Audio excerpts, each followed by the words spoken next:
નમસ્કાર ખેડૂત મિત્રો, હું છું સૌદાસ ચુચરને આપ જોઈ રહ્યા છો Alara agro centre YouTube channel. ખેડૂત મિત્રો, આજે વાત કરવાની છે કે મગફળીની વેરાયટી પ્રમાણે વાવણીનું અંતર કેટલું રાખવું,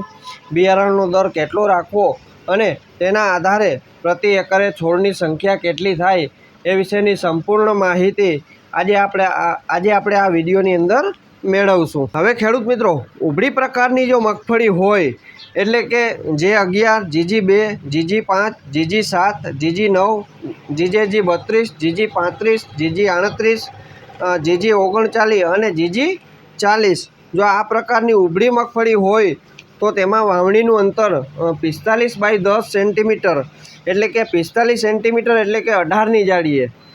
18ની જાડીએ જો વાવેતર હોય તો બિયારણનો દર છે એ પ્રતિ એકરે એટલે કે 40 ગુઠાની અંદર 55 થી 60 કિલો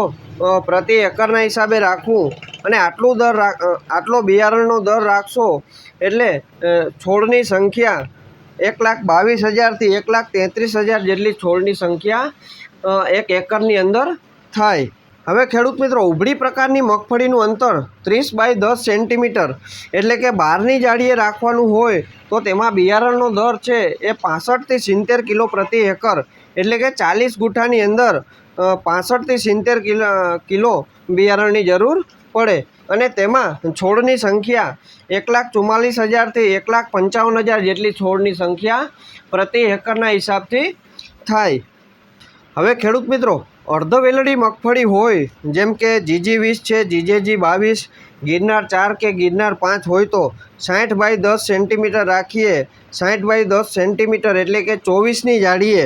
તો તેમાં બિયારણનો દર 50 થી 55 કિલો પ્રતિ એકરના હિસાબથી બિયારણની જરૂર પડે। તેમાં છોડની સંખ્યાની વાત કરીએ તો 70,000 થી 76,000 છોડની સંખ્યા એક એકર દીઠ થાય। હવે ખેડૂત મિત્રો, અર્ધવેલડી મગફળીને આપણે 45 × 10 સેન્ટીમીટર એટલે કે 18ની જાડીએ આપણે વાવેતર કરવાનું હોય તો બિયારણનો દર છે એ 65 થી 70 કિલો એકરે રાખવું જોઈએ અને તેમાં છોડની સંખ્યાની વાત કરીએ તો 1,10,000 થી 1,20,000 જેટલી છોડની સંખ્યા એક એકરની અંદર થાય। હવે ખેડૂત મિત્રો, આપણે વેલડી પ્રકારની મગફળી જેમ કે GG10, GG11, GG13, GJG-HP-H1 અને GJG-17 આ જો મગફળી વેલડી પ્રકારની હોય તો તેમાં વાવણીનું અંતર 75 × 15 સેન્ટીમીટર એટલે કે 75 સેન્ટીમીટર એટલે કે 30ની જાડીએ અને એમાં બિયારણનો દર છે 45 થી 50 કિલો પ્રતિ એકરે એટલે કે 40 ગુઠાની અંદર 45 થી 50 કિલો બિયારણની જરૂર પડે। છોડની સંખ્યાની વાત કરી લઈએ તો કે 40 થી 45,000 છોડની સંખ્યા એક એકરની અંદર થાય। તો ખેડૂત મિત્રો, આ પ્રમાણે તમે કઈ જાત વાવો છો, ઉભળી, અર્ધવેલડી કે વેલડી, એમાં મગફળીના પ્રકાર પ્રમાણે જે તે જાતના પ્રમાણે આ પ્રમાણે વાવણીનું અંતર રાખશો તો છોડની સંખ્યા છે એ જળવાઈ રહેશે અને ઉત્પાદન છે એ પણ સારામાં સારું મળશે। ખેડૂત મિત્રો, આ માહિતી તમને સારી લાગી હોય તો અન્ય ગ્રુપમાં શેર કરો અને અમારી ચેનલને સબસ્ક્રાઈબ કરો જેથી કરી અમારા અવનવા વિડીયોની માહિતી તમને મળતી રહે। ફરી કોઈ નવા ટોપિક સાથે મળીશું, ત્યાં સુધી આભાર।